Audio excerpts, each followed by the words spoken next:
சமூகத்தின் ஆண்டவர் நம்முடைய இரட்சகராகிய இயேசு கிறிஸ்துவின் நாமம் மகிமைப்படுவதாக. வானத்தையும் பூமியை உண்டாக்கின இஸ்ரவேலின் தேவனாகிய கர்த்தருக்கு ஸ்தோத்திரம் உண்டாவதாக. இந்த மகிமையான வேளையை நமக்கு தேவன் ஆயத்தமாக்கி தந்திருக்கிறது நினைத்து கர்த்தருடைய நாமத்தை ஸ்தோத்தரிக்கிறேன். விசேஷம் இந்த செய்திகளை கவனித்து வருகிற அத்தனை வேளையில் கர்த்தருடைய வார்த்தையின்படி வாழ்த்தி ஆசீர்வதிக்கிறது. கர்த்தருடைய ஆசீர்வதிக்குடைய காக்கக்களும் கர்த்தருடைய முகத்தை உண்மை பிரகாசிப்பிக்கப்பட்டு உண்மை கிருபையாயிருக்கிறது. கர்த்தருடைய முகத்தை உண்மை பிரசன்னமாக்கி உனக்கு சமாதானம் கட்டளையிடுகிறது. ஆமென், ஆமென். இந்த மகிமையான பகல் காலம் தேவ சமூகத்திலாயிருக்கிற தேவனுடைய பிள்ளைகளே, தேவத்துவத்தின் அநேகமான இடர்களை நாம் வேத புஸ்தகத்தில் கவனித்து வருகிறோம். ஆனால் ஆவிக்குரியவர்களாய் வேத வசனத்தை நிதானித்து பார்க்கிறவர்களுக்கு எந்த ஒரு இடரும் அங்கே இல்லை என்பதை நன்றாக புரிந்து கொள்ள முடியும். அப்படி இருந்தாலும் ஆவிக்குரியவர்கள் என்ற தோரணையில் சத்தியத்தை நிதானமாய் புரிந்து கொள்ளாமல்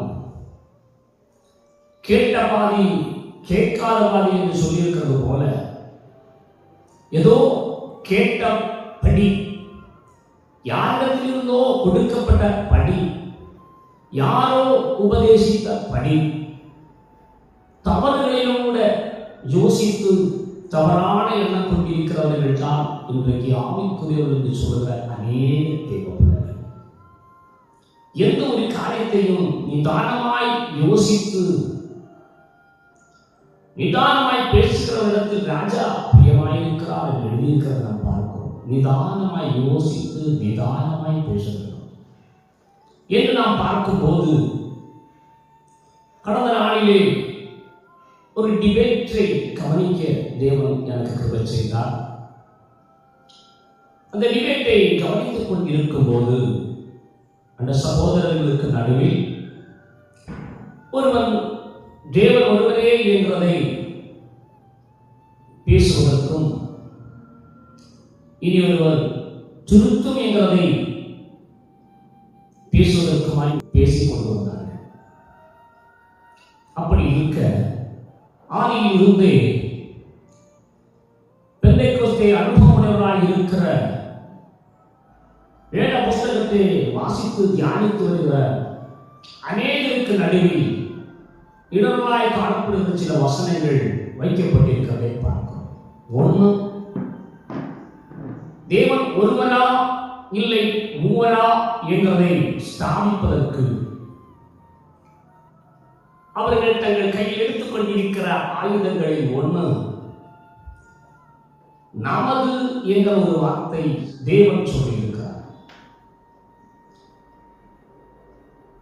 ஆதியாகம புஸ்தகம் அதனுடைய 1ஆம் அதிகாரம் 26வது வசனத்தை நாம் வாசிக்கும் போது வேத வசனம் இவ்விதமாய் சொல்லப்பட்டிருக்கிறதை நாம் பார்த்தோம். ஆதியாகம புஸ்தகம் 1ஆம் அதிகாரம் அதனுடைய 26வது வசனம்.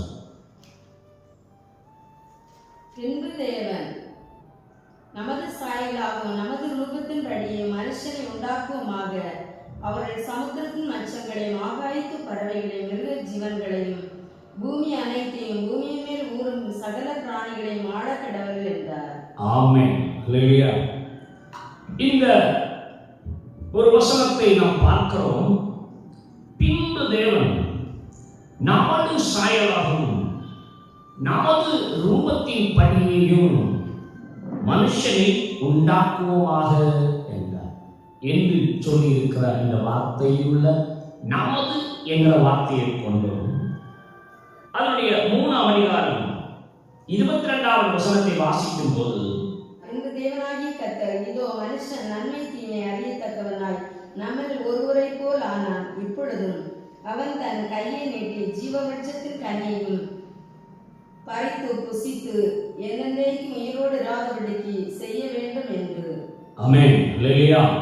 இங்கேயும் பார்க்கிறோம், பின்பு தேவனாகிய கர்த்தர் இதோ மனுஷன் நன்மை தீமை அறியத்தக்கவனாய் நம்மில் ஒருவரைப் போல் ஆனான் என்று சொல்லி, இங்கே நமது என்று சொன்ன தேவன் நம்மில் என்று சொல்லி, இங்கே பன்மை, இரு பன்மை, மூன்று பன்மை உடையதான ஒரு வார்த்தையை சொல்லியிருக்கிறார்.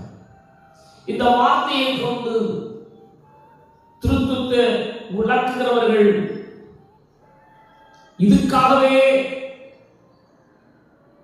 போதித்துக் கொண்டு வருவதற்கு இருக்கிற ஒரு பிரதான ஆயுதம் தான் நமது, நம்மில். ஆனால் இந்த ரெண்டு வார்த்தையும் மட்டுமல்ல, இந்த புஸ்தகங்களை எல்லாம் ஒரு கணம் நீங்கள் கவனித்து பார்த்தா, அதே ஆதியாகம புஸ்தகம் 1ஆம் அதிகாரம் 27ஆவது வசனத்தை வாசிக்கும் போது, தேவன் தம்முடைய சாயலாக மனுஷனை சிருஷ்டித்தார். தேவன் தம்முடைய சாயலாக மனுஷனை சிருஷ்டித்தார் என்று எழுதியிருக்கிறார். நம்முடைய என்று எழுதியிருக்கிற, நாம் நமது என்று, நம்மில் நமது என்று எழுதியிருக்கிறபடி இங்கே தம்முடைய என்றும் எழுதியிருக்கிறார். அதிலே ஆதியாகம புஸ்தகம் அதனுடைய 2ஆம் அதிகாரம் 2வது வசனத்தை நீங்கள் படிக்கும் போது, தேவன் தாம் செய்த தம்முடைய என்று எழுதியிருக்கிறார். அல்லேலூயா. தேவன் தாம் செய்த தம்முடைய. வாயினால் சொல்லும்போது நமது சாயலின்படி, நமது ரூபத்தின்படி என்று சொல்லியிருக்கிறார். ஆனால் அதை விவரித்து சொல்லும்படி அதை எழுதும்போது தம்முடைய என்றும் தாம் தம்முடைய என்றும் எழுதியிருக்கிறதை பார்க்கிறோம். இப்படி இருவிதமாக எழுதியிருக்கிறார். இந்த பகுதிகளுக்குள்ளே அதனுடைய 7ஆம் வசனத்தை வாசிக்கும் போது சொல்லுகிறார், தேவனாகிய கர்த்தர். அல்லேலூயா. தேவனாகிய கர்த்தர் என்றும் சொல்லியிருக்கிறார். இதில் ஒரு அதிகாரத்திலே, ஒரு வசனத்திலே ஒரு பகுதியை மட்டும் எடுத்துக்கொண்டு அந்த அதிகாரத்தை பூர்த்தி செய்கிற அனுபவத்தை தான் திருத்துவ ஊழியக்காரர்கள் செய்து கொண்டிருக்கிறார்கள். அது அவர்கள் உபதேசிக்கிறவர்கள் செய்கிறார்கள். எல்லாரும் திருத்துவ ஊழியக்காரர்கள் ஒன்றும் கிடையாது. நிறைய பேருக்கு திருத்தத்தை பற்றி ஒன்றும் தெரியாது. நிறைய பேர் ஆண்டவருடைய உண்மையான அன்பில் நின்று கொண்டு ஊழியம் செய்கிறவராக இருக்கிறார்கள்.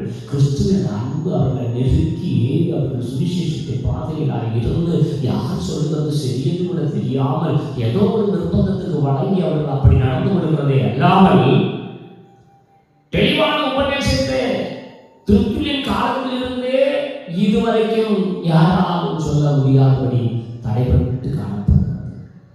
ஏன்னா இடம் சொல்றது சத்தியம் மக்களுக்குள்ளே மக்கி போயிட்டு. அப்படி இருக்க இங்கே முதலாவது நமது என்று சொன்னவர் பிற்பாடு தம்முடைய என்று சொல்லி, அதற்கு பிற்பாடு தாம் தம்முடைய என்று சொல்லி, அதற்கு பிற்பாடு தேவனாகிய கர்த்தர் என்று சொல்லி இருக்கிறாரே. இந்த வார்த்தைகளை கூட அதில் இணைத்துக் கொண்டு யோசிக்க வேண்டாமா? அப்படி யோசிக்க வேண்டாமா? அப்படி யோசிக்க வேண்டும். அப்ப ஏன் இது இப்படி எழுதியிருக்கிறார் என்று ஒரு இடம் நாம் யோசித்து பார்க்கும்போது,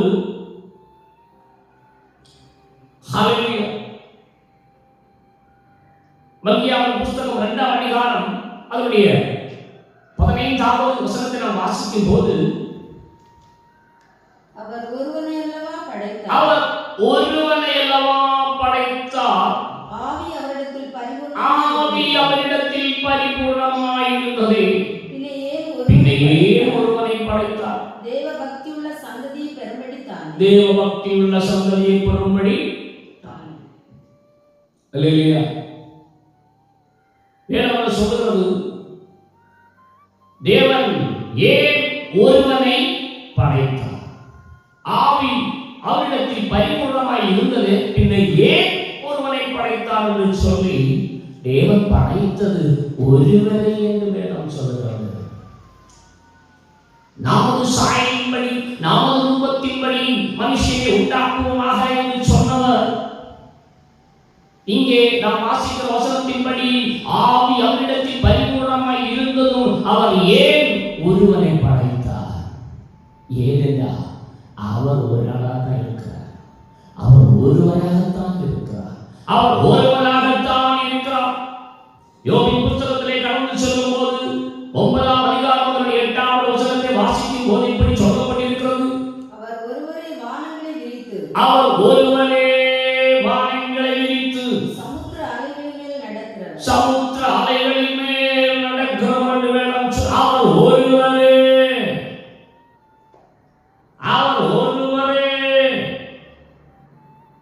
ஏசாயா தீர்க்கதரிசன புத்தகம் 44ஆம் அதிகாரம் 24ஆம் வசனத்தை வாசிக்கும் போது சொல்லுகிறார், ஆண்டவரே சொல்லுகிறார், உன் மீட்பரும் தாயின் கர்ப்பத்தில் உன்னை உருவாக்கினவருமான கர்த்தர் சொல்லுகிறதாவது. தாயின் கர்ப்பத்தில் உன்னை உருவாக்கினவருமாகிய கர்த்தர் சொல்லுகிறார், நானே எல்லாவற்றையும் செய்கிற கர்த்தர். நானே எல்லாவற்றையும் செய்கிற கர்த்தர். நான் ஒருவராய் வானங்களை விரித்தார். நானே பூமியை பரப்பினவர். நானே பூமியை பரப்பினான். ஒருவராய் வானங்களை விரித்து நானே பூமியை பரப்பினவர் என்று வேதம் சொல்லுகிறது. தேவர்களே, நான் ஒருவரே வானங்களை விரித்து. அப்புறம் ஏன் சந்தேகம்? அல்லையே, ஏன் சந்தேகம்? தேவன் நமது என்கிற ஒரு வார்த்தை சொன்னது எவ்வளவு மனுக்குலமானது ஏளனம் செய்யத்தக்கதாய், பரிகாசம் பண்ணத்தக்கதாய் விளக்குகிற தேவனுடைய பிள்ளைகளை நீங்கள் புரிந்து கொள்ள வேண்டும். நமது என்கிற ஒரு வார்த்தை அது ராஜரீக பன்மை உள்ள ஒரு வார்த்தை. பழைய நாட்களில் இருந்த ராஜாக்கள் தன்னுடைய ராஜரீக தன்மையை விளங்க பண்ணுவதற்கு ஒரு தேசத்தை முழுதும் ஆட்கொண்டிருக்கிற ராஜா, ஒரு ராஜ்யத்தை முழுதும் ஆட்கொண்டிருக்கிற ராஜா, ஒரு பூமியில் அத்தனை ராஜ்யங்களை ஆட்கொண்டிருக்கிற ராஜா, அவர்கள் தங்கள் வாயினாலே சொல்லும் போது நமது என்று எழுதியிருக்கிறதை நாம் பார்க்கிறோம். எஸ்ராவின் புத்தகத்தில் 4ஆம் அதிகாரம் 18ஆம் வசனத்தை நீங்கள் வாசிக்கும் போது, நீங்கள் அனுப்பின மனு நமது சமூகத்தில் தீர்க்கமாய் வாசிக்கப்பட்டது. நீங்கள் அனுப்பின மனு நமது சமூகத்தில் என்ன செய்தது? தீர்க்கமாய் வாசிக்கப்பட்டது. இங்கே ஒரு ராஜா நமது என்று சொல்லி இருக்கிறதை பார்க்கிறோம். அல்லையா? அர்தசஷ்டா, கோரேஷ், தானியு, அர்தசஷ்டா என்ற ராஜாக்கள் தேவனுடைய ஆலயம் கோரேஷின் நாட்களில் கட்டப்படுவதற்கு அனுமதித்த போது, கோரேஷ் அனுமதித்தார். அவர்களை எல்லாம் அனுப்பிவிட்டிருக்க தேவனுடைய ஆலயத்தை கட்டி வருகிறதை பார்த்து அத்தேசத்தின் குடிகளோடு சுற்றி இருக்கிற ஜாதிகள் இந்த ஆலயத்தை கட்டுமான பணியை முடக்குவதற்கு தடுப்பதற்காக பலவிதமாய் தேவஜனத்தை ஒடுக்கிக் கொண்டிருக்கையில் அந்த ஒடுக்கத்தினுடைய இறுதியில அவர்களை கொண்டு இந்த வேலையை செய்யவிடக் கூடாது என்று தடை செய்வதற்கான சூதுகளையும் வாதுகளையும் சட்டங்களையும் உண்டு பண்ணி ராஜாக்களுக்கு கடிதம் அளித்த போது அர்தசஷ்டா என்கிற ராஜாவும் தானியு என்கிற ராஜாவும் அவர்களுக்கு பதில் கடிதம் எழுதும் போதுதான் இந்த காரியங்களை நாம் வாசிக்கிறோம். நமது சமூகம் நமது என்று சொன்னது ராஜா ஒருவரை குறித்தா இல்ல ராஜாக்கள் பலர் இருக்கிறாரா என்று நீங்கள் யோசித்து பார்த்தா உங்களுக்கு தெரியும். அந்த ராஜ்யத்தில் அந்நாட்களில் இருந்த ஒரே ஒரு ராஜா. அந்த ராஜாவுடைய வாயிலிருந்து புறப்பட்டு வருகிறது நமது சமூகத்தில் தீர்க்கமாய் வாசிக்கப்பட்டது.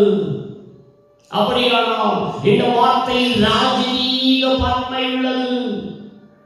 இது ராஜரீக தன்மை உள்ளது. இது ராஜரீக தன்மை. அவர்கள் பேசுவதற்கு எடுத்துக் கொள்ளுகிற லாங்குவேஜ் அத போய் கீழே இன்னும் நம்ம வாசிக்கிறோம். எஸ்ராயின் புத்தகம் 4ஆம் அதிகாரம் 21ஆம் வசனத்தில் வாசிக்கும் போது இப்பொழுதும் நம்மிடத்திலிருந்து மறு உத்தரவு பிறக்கும் வரை இப்பொழுதும் நம்மிடத்தில் இருந்து மறு உத்தரவு பிறக்கும் வரை என்று எழுதியிருக்கிறவை நம்மிடத்தில் என்று அவர் சொல்லுகிறார். என்னிடத்தில் இருந்து சொல்ல வேண்டும் என்று தானே. என்னிடத்தில் இருந்து பிறக்கும் வரை என்று சொல்லுகிறதை விட்டுவிட்டு இந்த ராஜா நம்மிடத்தில் இருந்து சொல்லுகிறார். அப்படியானால் அந்த வார்த்தைக்கு இருக்கிற அர்த்தம் ராஜரீக தன்மையுடையதான ஒரு வார்த்தையாய் நாட்களில் உபயோகப்படுத்திக் கொண்டு வருகிறது. கனம் பொருந்தினவர்களாய் இருக்கிறவர்களே, வயசுக்கு முதிர்ந்தவர்களாய் இருக்கிறவர்களே, நாமே சொல்லுவோமே அவர்கள் எல்லாம் தன்மை உள்ளதுதான். ஆனா ஒரு ஆள் மட்டும் இருக்க அவர்கள் என்று சொல்லும்போது எத்தனை பேராக இருக்கிறாங்க? ஒருவர் தான் இருக்கிறது என்பதை நமக்கு தெரியுமே.